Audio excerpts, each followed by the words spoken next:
नमस्कार, मैं विक्रम सिंह। आज हम देखेंगे एस ब्लॉक एलिमेंट्स, क्लास 11 का chapter number 10, the S block elements. S block तत्वों का रसायन। आप जानते हैं कि पीरियोडिक टेबल में एस ब्लॉक एलिमेंट जो है ग्रुप नंबर 1 और 2 है, तो इनके बारे में हम जानकारी लेंगे। तो सबसे पहले देखें कि पीरियोडिक टेबल में इसकी स्थिति क्या है, फिर मैं आपको एक पीरियोडिक टेबल भी दिखाऊंगा आपको। आप जानते हो कि पीरियोडिक टेबल कुछ इस तरह से बना हुआ होता है, 1 2 3 4 पीरियड से डी ब्लॉक एलिमेंट्स, उसके बाद आता है फिर वही सेकंड पीरियड से फिर से पी ब्लॉक एलिमेंट्स 6 ग्रुप में। तो ये जो है एस ब्लॉक एलिमेंट्स है, ये जो है यहां से यहां तक का जो एलिमेंट्स है डी ब्लॉक एलिमेंट्स है, और यहां से यहां तक का है जो पी ब्लॉक एलिमेंट्स है। S block elements, D block elements, P block elements. और यहीं पर अगर आप देखेंगे 5th 6th 7th, तो अब ये जानते होंगे कि 6 और 7 पीरियड में इस जगह पर एफ ब्लॉक एलिमेंट्स आते हैं, जो नीचे पीरियड टेबल में रखा गया है 14 एलिमेंट्स के 2 सीरीज, 2 श्रेणियां। अब मैं आपको यहां पे बताना चाहूंगा कि एस ब्लॉक एलिमेंट्स किसको कहेंगे। आप सबको इलेक्ट्रॉनिक विन्यास बनाने आता होगा, अगर इलेक्ट्रॉनिक विन्यास बनाने में अगर आपको तकलीफ हो तो मैं आपको एक वीडियो के बारे में बता दूं, जिसका डिस्क्रिप्शन बॉक्स में लिंक दे दिया हूं। फिलहाल अब चलें कि एस ब्लॉक एलिमेंट क्या होते हैं। वे एलिमेंट्स जिनका अंतिम इलेक्ट्रॉन एस ऑर्बिटल में भरता है एस ब्लॉक एलिमेंट्स कहलाते हैं। मैंने स्थिति क्या बताया पीरियोडिक टेबल में, ये है ग्रुप 1 और ग्रुप 2 के जो एलिमेंट्स है वो एस ब्लॉक एलिमेंट है। और एस ब्लॉक एलिमेंट को अगर डिफाइन करना चाहते हैं कि वो है क्या, तो आप समझोगे कि एस ब्लॉक एलिमेंट वे एलिमेंट होते हैं जिनके अंतिम इलेक्ट्रॉन एस कक्षक में भरते हैं। तो इसका मतलब ये हुआ इनके संयोजी कोश का इलेक्ट्रॉनिक कॉन्फ़िगरेशन क्या होगा, इलेक्ट्रॉनिक विन्यास।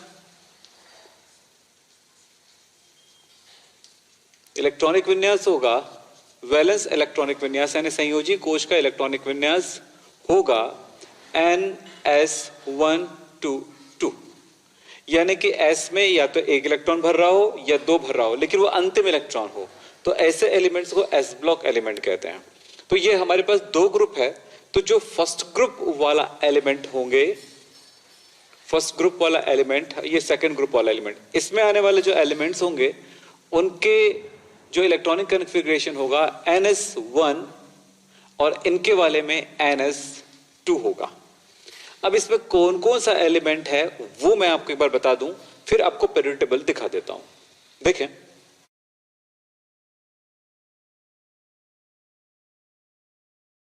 यहां पर देखें हाइड्रोजन। हाइड्रोजन जो आता है चैप्टर नंबर 9 में आप पढ़ चुके हो। अब यहां पर देखो, यहां से एलिमेंट्स को एस ब्लॉक एलिमेंट्स कहेंगे। हाइड्रोजन भी आता है, लेकिन हाइड्रोजन के बारे में आप जानते हो इसको आवारा तत्व भी कहते हो, और उसको सिमिलरली उनको गुणों के आधार पर 7th ए ग्रुप में या 17th ग्रुप में रख सकते हो। तो यहां पर देखेंगे सेकंड ग्रुप में कौन आएगा, ये देखिए सेकंड पीरियड से, यानी कि यहां से स्टार्ट होगा S block elements lithium, sodium, potassium, rubidium, caesium, francium. इसी तरह से सेकंड ग्रुप में जो आता है एलिमेंट वो है बेरिलियम, मैग्नीशियम, कैल्शियम, स्ट्रांशियम, बेरियम और रेडियम। तो ये दोनों ही ग्रुप एस ब्लॉक एलिमेंट है। आपने क्या देखा, फर्स्ट सीरीज का जो फर्स्ट ग्रुप है वो होता है NS1 इलेक्ट्रॉनिक कॉन्फ़िगरेशन वाला, अंतिम इलेक्ट्रॉनिक विन्यास ऐसा ही भरता है। तो इस ग्रुप के जो एलिमेंट्स है वो सारे एलिमेंट्स क्या कहलाएगा, सभी को क्षारीय धातुएं कहते हैं, एल्कलाइन मेटल कहा जाता है, एल्कलाइन मेटल कहा जाता है, और दूसरे वाले को एल्कलाइन अर्थ मेटल कहा जाता है, यानी कि क्षारीय मृद धातुएं कहा जाता है। अब इन बातों को थोड़ी डिटेल में पढ़ेंगे, थोड़ा समझेंगे, थोड़ी सी इस पीरियोडिक टेबल को एक बार देख लीजिए, फिर उसके बाद हम आगे बढ़ते हैं। यहां पर आपको मैं पीरियोडिक टेबल दिखा रहा हूं, जिसमें आप देख रहे हो फर्स्ट की के जो रेड कलर का जो पीरियड दिखाई ग्रुप दिखाई दे रहा है, ये वाला, इसमें इस जगह पर वो जो है वो क्या है, एस ब्लॉक एलिमेंट का फर्स्ट ग्रुप वाला, जिसको कहते हैं alkaline earth metal, sorry alkali metals. क्या कहा जाता है? एल्कलाई मेटल्स, यानी कि क्षारीय धातुएं कहा जाता है, जिसमें कौन कौन से एलिमेंट्स आ रहे हैं? Hydrogen, lithium, sodium, potassium, rubidium, caesium, francium. Hydrogen को अलग कर देंगे तो स्टार्ट कहां से होगा? लिथियम से। Lithium, sodium, potassium, rubidium, caesium, francium, ये जो एलिमेंट है, ये एलिमेंट कहलाएगा जो है क्षारीय धातुएं। ये प्रथम ए वर्ग का तत्व है, ये एस ब्लॉक एलिमेंट हुआ। उसके बाद येलो वाला जो पीरियड है, येलो वाला जो ग्रुप है उसे आप देखिए, उसमें beryllium, magnesium, calcium, strontium, barium और रेडियम आते हैं। बस ये याद रखना, इसके लिए भी आपके पास एक कोड है, एक हमने क्या बोलना चाहिए, एक ट्रिक बनाए हैं जो कि आप सारे स्टूडेंट को पता है। वो है, हमने इसको याद किया है ली ना के रबड़ी से फ्रूट निकला, इस तरह से आपने याद कर लिया है। और सेकंड वाले को याद किए, बेटा मांगे काला शर्ट बापरा जी। अगर आपको ये याद ना हो, पूरी पीरियड टेबल याद करने के लिए हमने ये सिस्टम तैयार किए हैं, तो उनको अगर देखने के लिए अगर चाहें तो आपको डिस्क्रिप्शन बॉक्स में जाइएगा, मैंने उनका लिंक दे दिए हैं, वहां से आप उसको देख लीजिएगा। तो क्या क्या बताया मैंने यहाँ पे? फर्स्ट ग्रुप और ये सेकंड ग्रुप, ये एस ब्लॉक एलिमेंट होते हैं। अब इनके बारे में थोड़ी सी जानकारी हासिल कर लेते हैं कि एस ब्लॉक एलिमेंट होते क्या हैं। तो मैंने क्या कहा? वे तत्व जिनके अंतिम इलेक्ट्रॉन एस कक्षक में भरता है एस ब्लॉक एलिमेंट कहलाता है। क्या बोला मैंने? वे तत्व जिनके अंतिम इलेक्ट्रॉन, लास्ट इलेक्ट्रॉन, अंतिम इलेक्ट्रॉन एस ऑर्बिटल में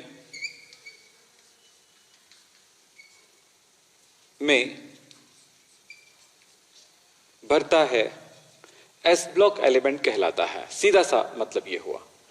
अब आपको ये बता दें कि इन सारे एलिमेंट्स के जो गुण है वो क्या होंगे, इसके फिजिकल प्रॉपर्टीज के बारे में बातचीत करेंगे। तो पहले इन बातों को समझें। सबसे पहले फर्स्ट ग्रुप के एलिमेंट्स को देखें, और हमने इनको याद किया है, आपको मैंने बताया था, है लीना के रबड़ी से फ्रूट निकला करके याद कराया है। तो चलो इसके बारे में थोड़ी जानकारी लेते हैं। है, हाइड्रोजन को छोड़ दीजिए, तो क्षारीय धातुएं कौन कौन से होते हैं? फर्स्ट ए ग्रुप में जो एलिमेंट्स है उनको क्षारीय धातुएं कहते हैं, एल्कलाई मेटल्स कहते हैं, और इसमें lithium, sodium, potassium, rubidium, caesium, francium है। इनको याद रखना पड़ेगा, एक ग्रुप को याद रखना पड़ेगा। तो इस ग्रुप में कौन कौन आ रहा है? देखो, इसको याद करने के लिए मैंने ये कहा कि है लीना के रबड़ी से फ्रूट निकला, याद कर लीजिए। लिथियम, ना के रबड़ी के लिए होगा आरबी, से सी एस और फ्रूट FR। तो ये सारे एलिमेंट याद हो गए हैं, फर्स्ट ग्रुप के एलिमेंट। 11th में ये बहुत जरूरी है कि अब इनको याद रखें।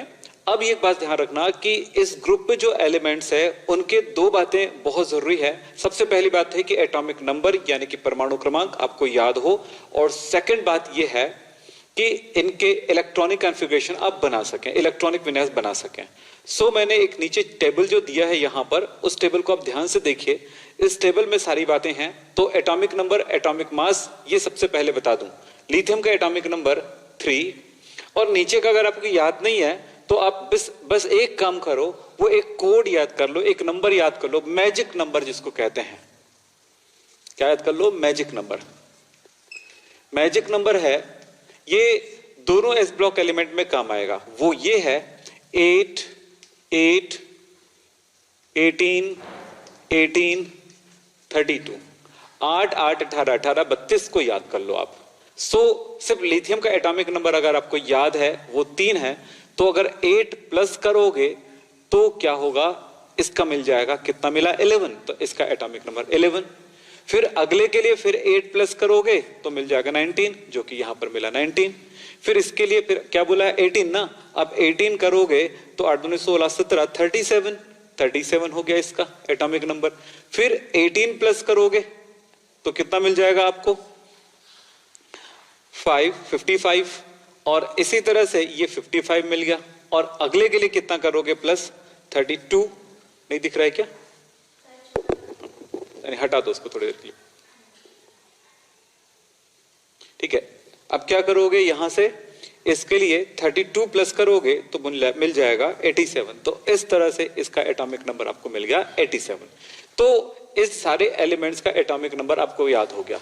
अगर आप ऐसे याद करोगे 3, 11, 19, 37, 55, 87, तो शायद वो याद रहे, आगे जाके परेशानी हो जाएगा। तो मैजिक नंबर याद रखेंगे, क्योंकि सेकंड ग्रुप में भी अगर जाते हैं तो जैसे आपके पास कौन सा है, उसको आपने किस तरह से याद किया सेकंड ग्रुप के एलिमेंट्स को, बेटा मांगे काला शर्ट बाप राजी। मैं लिख देता हूं यहां पे ताकि तकलीफ ना हो। और इसमें क्या मिलेगा, बेटा बीई मांगे एमजी, काला के लिए हुआ सीए, शर्ट के लिए हुआ एसआर, बाप के लिए हुआ बीए और राजी से हुआ आरए। तो इनका बेरिलियम का एटॉमिक नंबर कितना होगा, 4। अब इसके बाद मैजिक नंबर यूज करोगे तो कितना आएगा, 8 प्लस करोगे तो 12 आएगा, 8 प्लस करोगे तो ये हो जाएगा 20, 18 प्लस करोगे तो 38 हो जाएगा, फिर 18 प्लस करोगे तो 58 हो जाएगा, फिर 32 प्लस करोगे तो ये मिल जाएगा 88। तो इस तरह से एटॉमिक नंबर भी हमें पूरा का पूरा याद हो जाता है। इसके बाद पी ब्लॉक एलिमेंट्स में जाएंगे तो भी इस कोड को याद कर सकते हैं, इस मैजिक नंबर को एक 8 हटा करके। तो वो आगे की प्रोसेस है, आगे की पढ़ाई है, तब हम वहां पे बातचीत करेंगे। अभी हम लोग सीधे बात कर रहे हैं कि इतनी चीजें आपको पता हो। अब दूसरी बात होता है एटॉमिक नंबर, तो आपको हो गया एटॉमिक नंबर आपको कितना, लिथियम का 3, सोडियम का 11, पोटेशियम का 19, रुबिडियम का 37, सीजियम का 55 और फ्रांशियम का 87 है। इसका एटॉमिक मास याद करने की जरूरत नहीं है, पर अगर आप याद रखना चाहते हैं तो पोटेशियम तक आप याद रख लीजिए, यहां तक एटॉमिक मास याद रख लीजिएगा। एटॉमिक मास यानी कि परमाणु द्रव्यमान याद कर लीजिए, वो है लिथियम का 9, बस ऐसे याद कर सकते हो। लिथियम का 7 होगा, सॉरी मैं गलत लिख दिया हूं यहां पे, इसका कितना होगा, लिथियम का होगा 7, 3 इसका डबल करके देखो 7। इस वहां पर आप टेबल में देख रहे हैं तो टेबल में मिल रहा है आपको 6.94, यानी कि आप क्या कर सकते हो 7।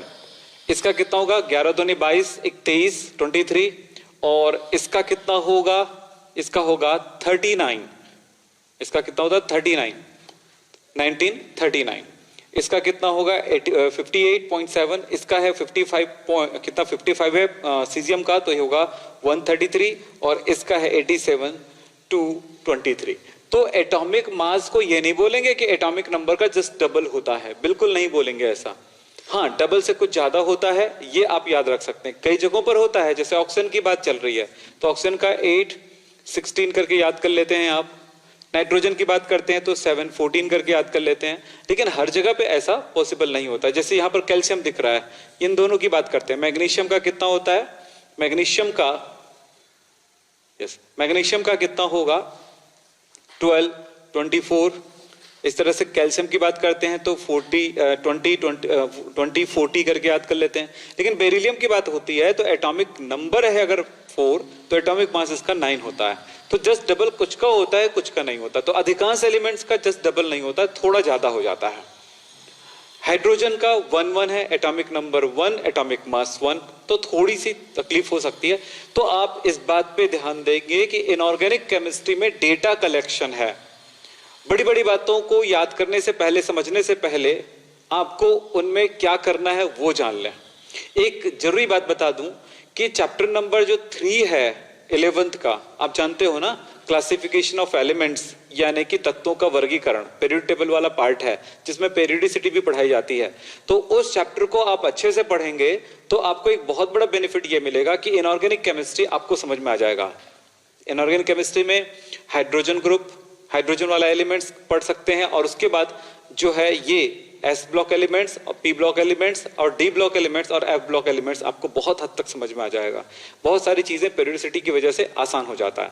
तो आप ये जरूर करिए, मतलब चैप्टर नंबर 3 को अच्छे से पढ़िए, अच्छे से समझिए, और बहुत सारे आंसर वहीं से मिल जाता है क्योंकि उसमें लॉजिक मिलने लगता है, लॉजिक आने लगता है। हाँ, कुछ स्पेशल जो जानकारी है, कुछ एक्सेप्शन है यानी कि अपवाद है, उन अपवादों को हम अच्छा करने के लिए, समझने के लिए हम इन सारी चीजों पे थोड़ी सी मेहनत करेंगे यहाँ पे एस ब्लॉक एलिमेंट्स में। तो कुछ जानकारियां हैं, उनकी तरफ चलते हैं आगे। तो ये कुछ बातें हुई। अब मैं इलेक्ट्रॉनिक कॉन्फ़िगरेशन की बात करूंगा तो क्या मिलेगा आपको। देखो, एस ब्लॉक एलिमेंट जो फर्स्ट ग्रुप का एलिमेंट है, ग्रुप क्या है इसका, ग्रुप फर्स्ट, या क्या लिख सकते हैं, फर्स्ट ए लिख सकते हैं। तो इस ग्रुप के एलिमेंट की इलेक्ट्रॉनिक कॉन्फ़िगरेशन क्या होगा, वैलेंस शेल आपको बताया था NS1। N जो है पीरियड, नंबर ऑफ पीरियड बोल सकते हो, ये सेकंड पीरियड का एलिमेंट है, ये थर्ड, ये 4, ये 5, ये 6 और ये 7। तब इनके इलेक्ट्रॉनिक कॉन्फ़िगरेशन एक का करके दिखा देता हूं, बाकी लास्ट का ही आपको जानना जरूरी होगा। तो देखिए क्या होगा, एटॉमिक नंबर 3 है तो एटॉमिक इलेक्ट्रॉनिक कॉन्फ़िगरेशन क्या होगा, 1s2 2s1। लास्ट देखो n की वैल्यू 2, n की वैल्यू 2 यहां से, और लास्ट में इलेक्ट्रॉनिक कॉन्फ़िगरेशन क्या मिल रहा है, s1। ठीक है, सेकंड में चलते हो तो क्या मिलेगा, देखो तो 1s2 2s2 2p6 3s1, check कर लो, यही इलेक्ट्रॉनिक कॉन्फ़िगरेशन होगा। टोटल इलेक्ट्रॉन कितने, 11 हुआ, 2 2 4 प्लस 6 होगा 10 और ये 1 हो गया। 19 का क्या मिलेगा, 1s2 2s2, बस ये करना है कि यहां पर पहुंचना कहां के, 4s1 तक पहुंचना है। 1s2 2s2 2p6 3s2 3p6 4s1, check कर लीजिए 19 होगा। इसकी बात करें तो 1s2 2s2 2p6 3s2 3p6 3d 4s2 3d 10 4p6 and 5s1, ये इलेक्ट्रॉनिक कॉन्फ़िगरेशन होगा। तो अगर आपको विश्वास नहीं है तो अच्छा, कैसे भरे इलेक्ट्रॉनिक कॉन्फ़िगरेशन, किसके बेस पर किए, अबाव प्रिंसिपल के बेस पर। मैंने इलेक्ट्रॉनिक विन्यास बनाने का जो मैंने आपको वीडियो दिए हैं उसमें आप अच्छी तरह से प्रैक्टिस करिएगा ताकि आपको बहुत सारी चीजें पता चल जाए। यहां पे कोई भी इलेक्ट्रॉनिक विन्यास में अबाव प्रिंसिपल से कोई अपवाद नहीं मिलेगा, कोई एक्सेप्शन नहीं मिलेगा, सीधा सीधा आपको इलेक्ट्रॉनिक कॉन्फ़िगरेशन बनाना है। सब में आप लास्ट में देख रहे हो, ये देखो लिथियम का 2s1, सोडियम का 3s1, पोटेशियम का 4s1 और रुबिडियम का 5s1। इसी तरह से आप बनाते जाओगे तो आपको मिलेगा सीजियम का 6s1 लास्ट, और इसी तरह से इनका मिलेगा 7s1। इसमें आप बात समझें कि अंतिम इलेक्ट्रॉन, अंतिम कोश में जो इलेक्ट्रॉन भरता है s ऑर्बिटल में केवल एक इलेक्ट्रॉन होता है। यानी अगर हम सिंपल इसका ड्रॉ करें इलेक्ट्रॉनिक कॉन्फ़िगरेशन तो देखो first energy level, second energy level, first energy level में 2 इलेक्ट्रॉन है और इसके लास्ट में 1। तो इस तरह से अगर बात करें बोरबरी सिस्टम के अनुसार तो इसका क्या हुआ, देखो 2 1 इलेक्ट्रॉनिक कॉन्फ़िगरेशन हुआ, इनका क्या हुआ 2 8 1 हुआ सोडियम का, इसका क्या मिलेगा 2 8 8 1 मिलेगा। रुबिडियम में जाएंगे तो क्या मिलेगा 2 8 18 8 1 मिलेगा। तो इस तरह का इलेक्ट्रॉनिक कॉन्फ़िगरेशन आपको मिलता है। तो आप यहां पर इस बात पे ध्यान देंगे कि लास्ट में एक इलेक्ट्रॉन भरा हुआ है। काफी आसान है, इलेक्ट्रॉनिक कॉन्फ़िगरेशन वाला वीडियो कर लीजिएगा, जिससे क्या होगा कि आपको अलग अलग चैप्टर में इलेक्ट्रॉनिक कॉन्फ़िगरेशन करने की जरूरत नहीं पड़ेगी। सो हम उस चैप्टर के स्पेसिफिक जो चीजें होती हैं उन्हीं को पढ़ेंगे। फिलहाल इलेक्ट्रॉनिक विन्यास के बारे में बातचीत हो चुका है और सब में आप देखो, मैंने नीचे जो टेबल दिया है उसमें देखो कि हर जगह पे वो चीज लिखा हुआ नजर आ रहा है कि इलेक्ट्रॉनिक कॉन्फ़िगरेशन कितना किसका है। एक बार इसको बड़ा करके मैं आपको दिखा देता हूं। देखिए आपको दिख रहा है कि लिथियम का electronic configuration, lithium, sodium, potassium, rubidium, caesium, francium, इनका आपको एटॉमिक नंबर दिखाई दे रही है, परमाणु क्रमांक 3, सोडियम का 11, पोटेशियम का 19, रुबिडियम का 37, इसका 55, इसका 87। और इलेक्ट्रॉनिक कॉन्फ़िगरेशन की बात करें तो लिथियम का वैलेंस इलेक्ट्रॉनिक कॉन्फ़िगरेशन है 2s1, सोडियम का 3s1, इसी तरह से 4s1, 5s1, 6s1 और 7s1 मिल गया। और साथ में एटॉमिक मास भी दिया गया है। मैंने आपको कहा है कि यहां पर एक एक्यूरेट एटॉमिक मास देने की कोशिश किया गया है, जो कि एक्चुअली ये एवरेज एटॉमिक मास है, औसत एटॉमिक मास है। ठीक है, औसत एटॉमिक मास होता है जो उनके समस्थानिकों यानी कि आइसोटॉप्स के बेस पर ये रखा गया है। ठीक है, तो हमने ये जो चीज देखा है, चलिए, तो आपने यहां पर जो इलेक्ट्रॉनिक विन्यास जो देखे हैं वो आप बना सकते हैं सिंपली, और किसका एटॉमिक नंबर, एटॉमिक मास क्या है ये हम जान गए।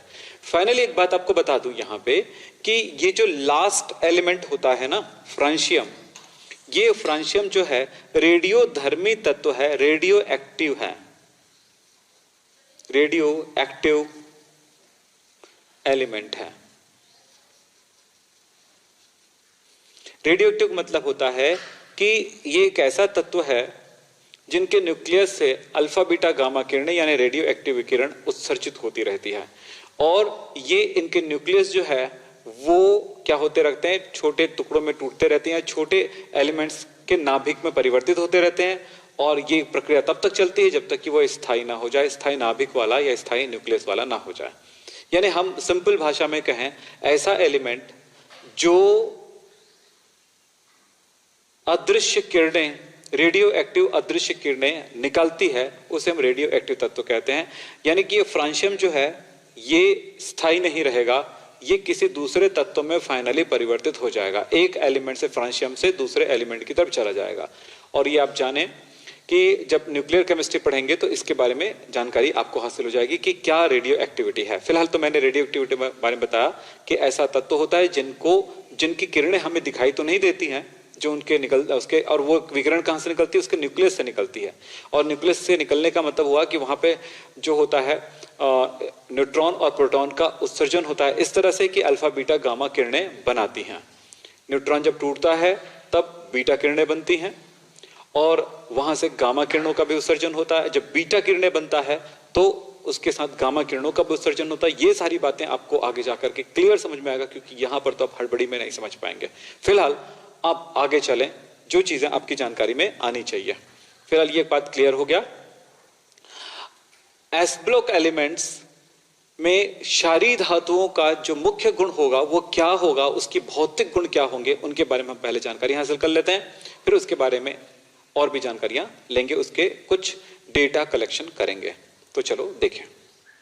अब देखेंगे physical properties of alkaline metal या एल्कलाई मेटल्स। अब देखेंगे physical properties of alkali metals, यानी कि क्षारीय धातुओं का भौतिक गुण।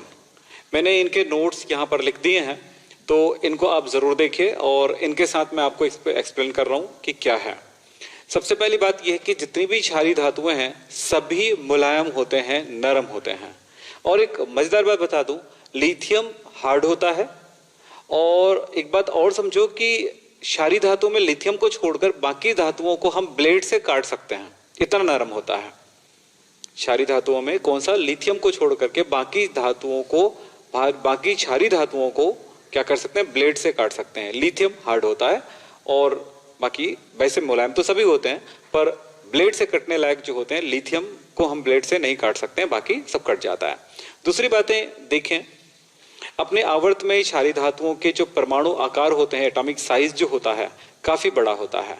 आपको ये बात पता होगा कि क्षारीय धातुओं में आप देखे हो कि मैंने क्या कहा, इसका एटॉमिक साइज कैसा होता है, बड़ा होता है आवर्त में। आपको पता होगा जब किसी पीरियड में इस तरफ जाते हो तो उसका एटॉमिक साइज छोटा होने लगता है।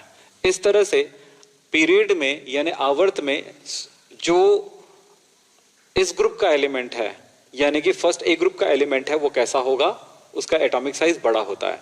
आप जानते हो अगर पीरियड में बात करें, ग्रुप में बात करें, तो ग्रुप में साइज जो है बड़ा होते जाता है। अब आप बोलेंगे सर कि यहां पर और इन दोनों एलिमेंट में ये बड़ा और ये छोटा क्यों है, तो मैं इसके बारे में बता दूं। जैसे मैं लिथियम ले रहा हूं और इस जगह पर ले रहा हूं बेरिलियम, एटॉमिक नंबर क्या है इसका 3, इसका एटॉमिक नंबर 4 है, तो क्या होगा, इलेक्ट्रॉनिक कॉन्फ़िगरेशन 2 1 होगा इसका, और इसका कितना होगा 2 2 होगा। पर इसके न्यूक्लियस में चार्ज है +3, 2 और 1 इलेक्ट्रॉन के साथ, जबकि इसमें क्या मिल रहा है, इसके न्यूक्लियस में नाभिक में +4 और 2 इलेक्ट्रॉन है। अब आप ये सोच रहे हो कि इस तरफ जाने पर क्या हो रहा है कि कोशों की संख्या तो बराबर है, लेकिन क्या होता है कि इसमें इलेक्ट्रॉन की संख्या बढ़ गई है। जब इलेक्ट्रॉन की संख्या बढ़ती है उस साइड में, तो आप सोचोगे कि इलेक्ट्रॉन एक ही कोश में है, तो इलेक्ट्रॉन के बीच में प्रतिकर्षण बढ़ेगा, और प्रतिकर्षण बढ़ेगा तो ये साइज बड़ा होगा।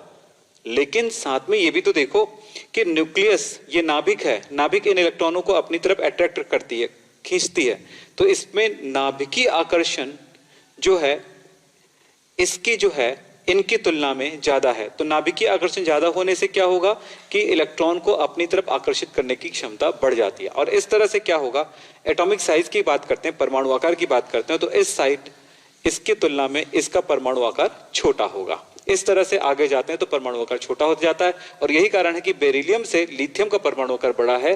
तो हम यहां पर चलते हैं किसी भी पीरियड में, तो इस ग्रुप का एलिमेंट का जो एटॉमिक साइज है काफी बड़ा होता है। आपने यहां पे देखा कि एटॉमिक साइज बड़ा है, तो इस कारण से क्या होता है कि अपने आवर्त में, अपने पीरियड में इसका जो एटॉमिक साइज बड़ा होने के कारण न्यूक्लियस से अंतिम कोश के इलेक्ट्रॉन के बीच की दूरी बढ़ जाती है। तो नाभिक और इलेक्ट्रॉन के बीच का जो आकर्षण है वो कम हो जाता है, और आकर्षण कम है सो उस इलेक्ट्रॉन को आसानी से निकाला जा सकता है। आप ये जानते हो किसी परमाणु के अंतिम कोश में जो इलेक्ट्रॉन उपस्थित होता है, उस इलेक्ट्रॉन को निकालने के लिए जितनी एनर्जी लगती है, इलेक्ट्रॉन को निकालने के लिए जितनी एनर्जी लगती है, इसको बोलते हैं आयनाइजेशन पोटेंशियल या आयनन ऊर्जा। तो इस ग्रुप के एलिमेंट्स की आयनन ऊर्जा अपने आवर्त में सबसे कम होता है, क्योंकि इसका साइज बड़ा है तो आसानी से इलेक्ट्रॉन को निकाला जा सकता है।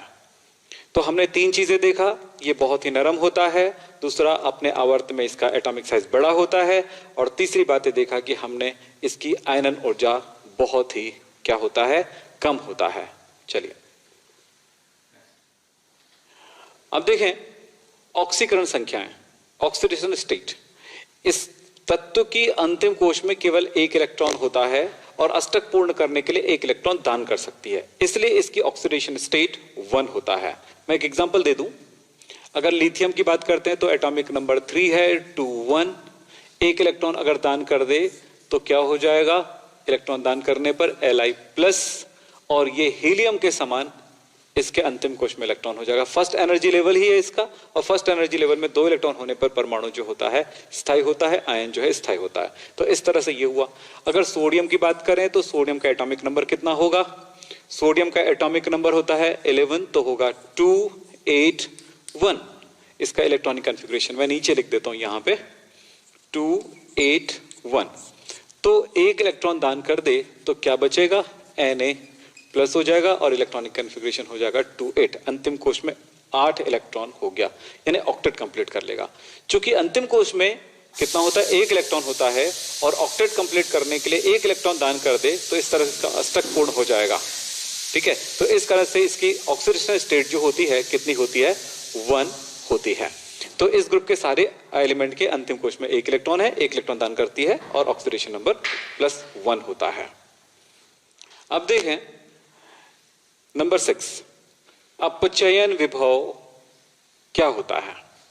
अपचयन विभव आप रेडॉक्स पढ़े हैं, मानक अपचयन विभव श्रेणी पढ़े हैं, तो उसमें आपने देखा था कि इलेक्ट्रोड पोटेंशियल होता है।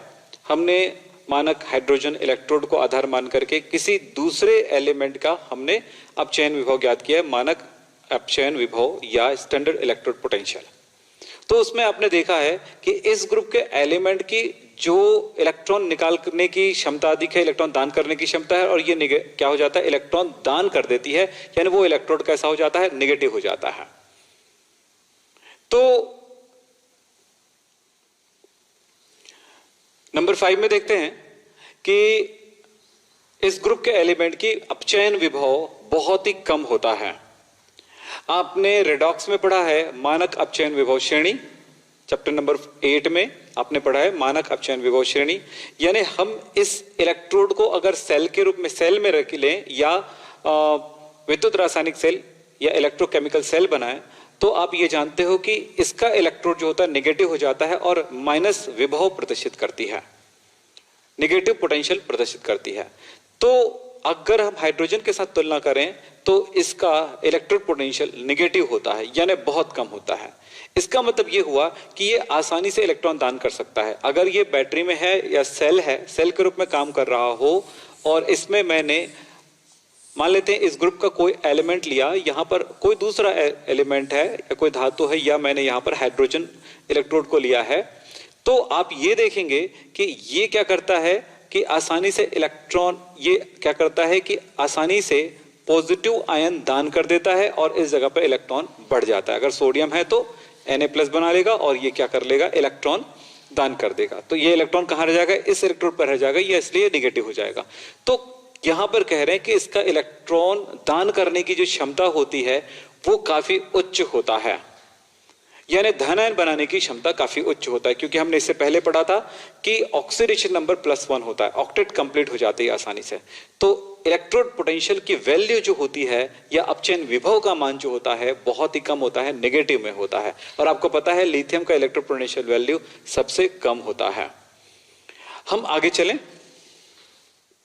अब इसी आधार पर आप यहां पर यह समझोगे कि चूंकि इसका इलेक्ट्रोड पोटेंशियल कम होता है, इसलिए हम ये कहेंगे कि आसानी से इलेक्ट्रॉन दान कर देती है, इलेक्ट्रॉन दान करने की क्षमता इसमें अधिक होती है और इस कारण से ये प्रबल अपचायक होता है। अपचायक किसे कहते हैं, रिड्यूसिंग एजेंट किसको कहते हैं, वो एजेंट जो आसानी से इलेक्ट्रॉन दान करते हैं उसको रिड्यूसिंग एजेंट कहते हैं। ये आसानी से इलेक्ट्रॉन दान करने की क्षमता रखता है। इस ग्रुप का एलिमेंट की जो गलनांक होता है यानी कि मेल्टिंग पॉइंट जो होता है बहुत ही कम होता है। इसका रीजन ये होता है कि इनके परमाणुओं के बीच लगने वाला जो मेटालिक बॉन्ड जो होता है वो बहुत ही कमजोर होता है। तो आपने यहां पर क्या जाना कि सबसे पहली बात यह है कि आपने क्या क्या देखा उसे देख लेते हैं। ये तत्व कैसे होते हैं, बहुत ही कैसे होंगे, बहुत ही मुलायम होते हैं, नरम होते हैं। मैं इसको रिवाइजली दिखा देता हूं, ज्यादा अच्छा रहेगा। थोड़ा सा इनके गुणों का रिवीजन कर लें कि ये मुलायम होती है। दूसरी बात हमने कहा कि आवर्त सारणी में इनका जो परमाणु आकार होता है काफी बड़ा होता है। फिर इसके बाद हमने कहा था इसकी आयनन ऊर्जा बहुत कम होती है। चौथी बातें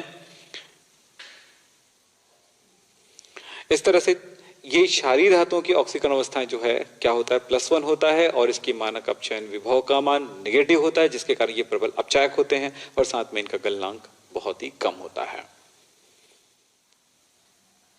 आप जानते हो कि आसानी से इलेक्ट्रॉन दान कर देती है, तो ये धातु है, आसानी से इलेक्ट्रॉन दान करने की इसमें क्षमता है मेटल होने की वजह से और अंतिम कोश में 1 इलेक्ट्रॉन होने की वजह से। तो ये जो है आयनिक कंपाउंड बनाती है। प्रथम वर्ग की ये एलिमेंट्स क्या बनाती है, आयनिक कंपाउंड बनाती है। दूसरी बात होगी, 8वें नंबर की बात होगी, क्षारीय धातुएं उष्मा और विद्युत के अच्छे चालक होते हैं। आपको पता है ये मेटल है और मेटल में एक गुण होता है कि विद्युत धारा उसमें से आसानी से प्रवाहित होती है और साथ में वो उष्मा यानी कि हीट का अच्छा कंडक्टर होता है। लिथियम को छोड़कर अन्य सभी क्षार धातुएं प्रकाश विद्युत प्रभाव उत्पन्न करती है। ये प्रकाश विद्युत प्रभाव क्या होता है इसको जरा समझेंगे कि मेटल है, फर्स्ट ग्रुप का कोई मेटल है जैसे सोडियम है, पोटेशियम है, रुबिडियम है, सीजियम है। अगर मैं आपको बातें करूं कि आप जाते हो किसी भी ग्रुप में या इस ग्रुप में, तो ऊपर से नीचे आने पर परमाणु आकार बढ़ते जाता है। सो जो इसकी आयनन ऊर्जा का जो मान है धीरे धीरे क्या होने लगती है, घटने लगती है। आयनन ऊर्जा का मान घटने लगती है मतलब आसानी से इलेक्ट्रॉन दान करने की क्षमता उसकी बढ़ती जाती है। तो अगर मैं बोलूं lithium, sodium, potassium, rubidium, caesium, francium, तो फोटो इलेक्ट्रिक इफेक्ट जो है इसमें इस तरह से बढ़ते जाता है। यानी ये इसमें तो होता ही नहीं है, इलेक्ट्रो इस पर लाइट पड़ने, फोटो इलेक्ट्रिक इफेक्ट क्या होता है ये समझ लो। जब मेटल के सरफेस पर लाइट पड़ती है, प्रकाश पड़ती है, तो इसकी सतह पर जो परमाणु होती हैं उस परमाणु का इलेक्ट्रॉन जो है उत्सर्जित हो जाती है, एमिट हो जाती है, जिससे क्या होगा, ये जो मेटल है वो पॉजिटिव चार्ज में आ जाता है, क्योंकि इलेक्ट्रॉन कम हो गया तो पॉजिटिव हो गया। इस तरह से ये प्लेट धनात्मक हो जाता है। तो इलेक्ट्रॉन उत्सर्जित करना, धातु की सतह पर लाइट पड़ने पर उसकी सतह का इलेक्ट्रॉन उत्तेजित हो जाती है, एमिट हो जाती है, बाहर निकल जाती है। तो इस घटना को कहा जाता है फोटो इलेक्ट्रिक इफेक्ट। तो जिस तत्व का परमाणु आकार बड़ा होगा उसकी आयनन ऊर्जा कम होगी और उनसे इलेक्ट्रॉन निकालना आसान हो जाता है। तो इस तरह से सोडियम में फोटो इलेक्ट्रिक इफेक्ट होगा, लेकिन उससे अच्छे से होगा पोटेशियम में और उससे अच्छा प्रभाव होगा रुबिडियम में और उससे अच्छा प्रभाव होगा सीजियम में। अब बोलेंगे सर फ्रांशियम में क्यों नहीं बोले, तो फ्रांशियम में नहीं बोलने का रीजन ये है कि फ्रांशियम जो होता है वो क्या बोला मैंने, रेडियो एक्टिव एलिमेंट है। तो उसका जो अध्ययन होता है रेडियो एक्टिव यानी न्यूक्लियर केमिस्ट्री में होता है, रेडियो एक्टिविटी का जहां पर अध्ययन किया जाता है। चलें लास्ट बातें कर दें कि क्षारीय धातुएं तथा उनके यौगिक ज्वाला परीक्षण देती है। क्षारीय धातुओं और उनके यौगिक जो है ज्वाला परीक्षण देती है। इसका क्या मतलब है इसको हम यहां पर समझें। क्योंकि इनकी आयनन ऊर्जा कम होता है, समझे ना, आयनन ऊर्जा सब जगह पे इसका रीजन हो रहा है आयनाइजेशन एंथैल्पी कम है, यानी कि लाइट यानी कि क्या हुआ कि उसके अंतिम कोश से आसानी से इलेक्ट्रॉन निकाला जा सकता है। इसको ज्वाला ताप पर, यानी कि आप समझते बुंशन बर्नर है या बर्नर है जो प्रयोगशाला में यूज करते हो, या हमारे घर में जो गैस चूल्हे होते हैं, गैस स्टोव होता है, उनसे जो उन पर अगर हम इन धातुओं को या इनके किसी सॉल्ट को अगर हम रखें तो आपने देखा होगा जो नीले रंग की लौ जल रही थी वो नीले रंग की लौ कोई कलर दे करके जलने लगती है। अगर आप ऐसा करना चाहें तो मैं आपको एक यहां पर छोटा सा एक्सपेरिमेंट दिखा देता हूं। ये बर्नर है, इसमें से ये लौ आ रही है। आप किसी मेटल के, हम लोग यहां पर लेते हैं प्लेटिनम मेटल। प्लेटिनम मेटल जो होती है बहुत ही निष्क्रिय होता है, यानी कि उसमें कोई क्रिया नहीं होती है। सो हम क्या करते हैं, उस जो प्लेटिनम मेटल होता है उसको पूरी तरह साफ करके, अच्छे से साफ करके, इनको नाइट्रिक एसिड या फिर HCl के द्वारा हम उसमें उसके डाइल्यूट सॉल्यूशन में डुबा करके 3-4 बार इसको गर्म करके उनमें जो भी सॉल्ट होगा उनको हटा देते हैं। फिर उसके बाद सोडियम क्लोराइड या पोटेशियम क्लोराइड या कोई भी जो फर्स्ट ग्रुप का एलिमेंट है उनके सॉल्यूशन में उस तार को डुबा करके इस लौ पर रखेंगे। आपको पता है ये लौ कैसा होता है, नीले रंग की, हल्की नीले रंग की एक लौ होती है।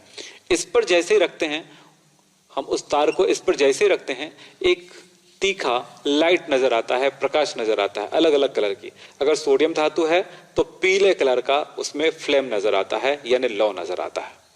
तो कौन सा मेटल जो है किस तरह का कलर देता है, मैं यहां पर एक लिस्ट दिखा रहा हूं जिससे क्या है आपके सामने भी रहेगा और मैं आपको अच्छे से समझा भी पाऊंगा। जैसा कि मैंने आपको बताया था कि क्षारीय धातुओं के जो भी सॉल्ट होंगे या क्षारीय धातु होगा, उनको यदि प्लेटिनम के तार पर रख करके या उसके सॉल्यूशन को प्लेटिनम के तार पर लगा करके जब हम फ्लेम पर ले जाते हैं तो एक चमकदार लाइट मिलती है। इसका कारण क्या है इसको पहले समझ लें, फिर मैं आपको बताता हूं कि कौन सी जो मेटल है वो किस तरह का कलर देगा, फ्लेम टेस्ट देगा। तो देखें, एक एग्जांपल में देख लें, सोडियम का एटॉमिक नंबर होता है 11, इलेक्ट्रॉनिक कॉन्फ़िगरेशन होगा 281, इलेक्ट्रॉनिक विन्यास 281, अंतिम कोश में 1 इलेक्ट्रॉन है। चूंकि इसके जो है अष्टक पूर्ण हो जाते हैं, उसके बाद लास्ट सेल जो है वो काफी दूर होता है न्यूक्लियस से, सो इनकी आयनन ऊर्जा कम होती है। आयनन ऊर्जा कम होने के कारण ये ज्वाला ताप पर ही, यानी कि इस फ्लेम के टेम्परेचर पर ही उसके जो अंतिम कोश का इलेक्ट्रॉन है उत्तेजित हो जाता है उस ऊष्मा को ग्रहण करके। और जब वो इलेक्ट्रॉन उच्च ऊर्जा स्तर में चली जाती है, फिर उसके बाद जब वो वापस अपनी जगह पे आता है तो एक एनर्जी दान करता है, एक ऊर्जा दान करता है जो लाइट के रूप में होती है और एक निश्चित कलर के रूप में होता है, जिसको हम कहते हैं ज्वाला परीक्षण, ज्वाला रंग। तो चलो देखें, मैं यहां पर बता रहा हूं, ये न्यूक्लियस है, फर्स्ट एनर्जी लेवल में 2 इलेक्ट्रॉन है, सेकेंड एनर्जी लेवल में आप देख रहे हो कि 8 इलेक्ट्रॉन है, और लास्ट एनर्जी लेवल इसका थर्ड है जिसमें 1 इलेक्ट्रॉन है। न्यूक्लियस से इनका आकर्षण कम होने की वजह से ये इलेक्ट्रॉन क्या होता है, जैसे इस पे क्या पड़ता है, हीट पड़ती है, उष्मा पड़ती है, गर्मी आता है, वैसे ये इलेक्ट्रॉन ये उत्तेजित हो जाता है किसी उच्च ऊर्जा स्तर में, और उसमें जाने के बाद वह इलेक्ट्रॉन जब वापस अपनी एनर्जी लेवल में आएगी तब वो क्या करता है, एक प्रकार की लाइट पैदा करता है, और वो लाइट जो होता है कलर लाइट होता है, कलर लाइट होता है। और ये जो कलर लाइट है वो कैसा होगा,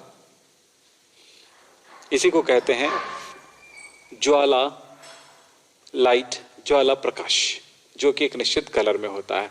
तो इस तरह से ज्वाला परीक्षण प्राप्त होता है। तो रीजन क्या है पूछा जाएगा, कारण क्या है, तो कारण है इसकी आयनन ऊर्जा कम होती है। कारण क्या है, आयनन ऊर्जा कम होती है। अब आप इसमें जाइए नीचे की तरफ, आप देखिए कि लिथियम जो है वो जो है क्रिम्सन रेड कलर देता है, यानी कि वो कलर देता है लाल, जिसको कह सकते हैं सिंदूरी लाल कलर देती है। सोडियम जो है सुनहरा पीला, यानी पीला कलर का ज्वाला देता है। इसी तरह से अगर हम पोटेशियम की तरफ चलें तो पोटेशियम जो है बैंगनी कलर देता है, नीला बैंगनी, और रुबिडियम जो है बैंगनी, और साथ में लास्ट आपके पास है सीजियम जो ये कलर देती है वो है आसमानी नीला। अब यहाँ पर फ्रांशियम को क्यों नहीं ऐड किया गया, क्योंकि फ्रांशियम जो होता है रेडियो एक्टिव एलिमेंट होता है, तो उसको न्यूक्लियर केमिस्ट्री के अंदर पढ़ते हैं, तो यहाँ वहां पर रेडियो एक्टिविटी होती है, इस वजह से उस तत्व को स्थायी नहीं माना जाता। जब स्थायी नहीं है तो उनके फिजिकल और केमिकल प्रॉपर्टीज का अध्ययन करने में तकलीफ होता है, तो उनको हम यहाँ पर उनका अध्ययन नहीं करेंगे। तो नॉर्मली हमने देखा सिंदूरी लाल, सुनहरा पीला, बैंगनी और आसमानी नीला कलर मिलता है फ्लेम टेस्ट। सेकंड ग्रुप का जो है क्षारीय धातुओं के बारे में तो हो गई बातें। क्षारीय मृदा धातु यानी सेकंड ग्रुप के जो एलिमेंट्स हैं उनका हम जब सेकंड ग्रुप का अध्ययन करेंगे तब पढ़ेंगे, तो इनको आप याद करके रखिए। सिंदूरी लाल या लाल, पीला, बैंगनी, आसमानी नीला या नीला, तो ये है फ्लेम टेस्ट। हो सकता है कैलकुलेट में आपसे क्वेश्चन पूछा जाए कि सोडियम का फ्लेम टेस्ट क्या होता है या फ्लेम कलर क्या होता है, तो आप जवाब दें येलो या सुनहरा पीला। ठीक है, तो अब देखें आगे, चलिए हम इसे रिवीजन कर लेते हैं। देखें, physical properties of alkali metals यानी क्षारीय धातुओं की भौतिक गुण क्या क्या होते हैं, इन्हें दोबारा देख लें। पहली बात है कि ये सभी मुलायम प्रकृति के होते हैं। दूसरी बात है कि ये अपने आवर्त में क्षारीय धातुओं के परमाणु आकार सबसे बड़े होते हैं, यानी अपने आवर्त में ये जो क्षारीय धातुएं होती हैं उसका परमाणु आकार सबसे बड़ा होता है। और साथ थर्ड है कि इसकी आयनन ऊर्जा कम होती है। बाद में देखें कि इसके चौथा नंबर में देख रहे हैं कि इन सारे एलिमेंट्स की ऑक्सीडेशन नंबर +1 होता है। अब चयन विभव का मान इसका बहुत ही कम होता है, क्यों, और इस कारण से इनकी जो है इलेक्ट्रॉन दान करने की प्रवृत्ति बहुत ही उच्च होती है, और इस कारण से ये अच्छा अपचायक होता है। इनका गलनांक बहुत कम होता है क्योंकि इसके धात्विक बंध प्रबलता बहुत ही कम होता है, दुर्बल होता है। साथ में आयनिक यौगिक बनाते हैं, और क्षारीय धातुएं जो होता है उष्मा और विद्युत के अच्छे चालक होते हैं। नंबर 9 देखें, लिथियम को छोड़ करके अन्य सभी क्षार धातुएं विद्युत रासायनिक प्रकाश विद्युत प्रभाव यानी कि फोटो इलेक्ट्रिक इफेक्ट उत्पन्न करती है। 10वां क्षारीय धातुएं तथा उनकी यौगिक ज्वाला परीक्षण देती हैं, और ज्वाला परीक्षण में हम देख रहे हैं कि लिथियम जो है सिंदूरी लाल कलर देता है, सोडियम सुनहरा पीला, पोटेशियम नीला बैंगनी, और रुबिडियम बैंगनी, और सीजियम जो है आसमानी नीला कलर देता है। तो इस प्रकार से हम यहाँ पर देखें कि इन बातों को हमने इस चैप्टर में पढ़ा है। तो अब नेक्स्ट क्लास की तरफ चलते हैं। नमस्कार। हेलो बच्चों, मैं विक्रम सिंह। अब पढ़ाई का समय आ चुका है। जितनी भी खेलना कूदना जितना भी था वो सबका टाइम निकल चुका है, क्योंकि अब ये समझें कि आपके एग्जाम बहुत कम टाइम बचा हुआ है, और पढ़ाई को बहुत गहराई से पढ़ेंगे तब अच्छे मार्क्स ला पाएंगे, अच्छे से सक्सेस हो पाएंगे। तो आपको मैं यहां पर कहना चाहूंगा कि अब भिड़ जाइए अपनी पढ़ाई में, अच्छे से तैयारी में। एक एक क्वेश्चंस, एक एक प्रॉब्लम्स, एक एक टॉपिक सबको अच्छे से देख लीजिए, क्योंकि एग्जाम ये बोल के नहीं आता है कि ये वाला क्वेश्चन आएगा, ये वाला नहीं आएगा। इंपॉर्टेंट नाम की कोई ऐसी चीज नहीं होती है कि वही क्वेश्चन एग्जाम्स में आते हैं। बात समझो, किसी कॉन्सेप्ट को यदि आप सही तरह से समझोगे तो बहुत ही बेहतर तरह से आप सक्सेस हो पाओगे, क्योंकि एक एग्जाम क्रॉस करना हमारी पढ़ाई नहीं होती है। एजुकेशन का सिस्टम ये कहता है, 11th और 12th की पढ़ाई ये कहती है कि जो 11th और 12th में पढ़ते हैं वही आगे जाकर के आपके फ्यूचर में काम आते हैं, और 11th और 12th के एग्जाम में तो काम आते ही हैं। हमारे एग्जाम को बहुत कम समय बचा हुआ है, और अब समय आ गया है कि हम बहुत अच्छे से पढ़ाई कर सकें और अच्छे से उन्हें समझ सकें। मैंने ऑनलाइन कोर्सेज लाए हैं केमिस्ट्री के लिए vidyakul.com में। यहां पर आपको मिलेगा recorded video lectures, PDF notes, doubt live classes, important question set, MCQs और टेस्ट होगा। ये सब कुछ आपको मिलेगा vidyakul.com में।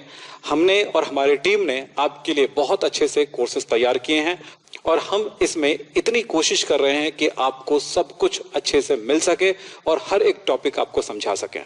तो बच्चों, vidyakul.com में आ जाइए, वहां पर हमारे सारे कोर्सेज आपको मिल जाएंगे। All the best.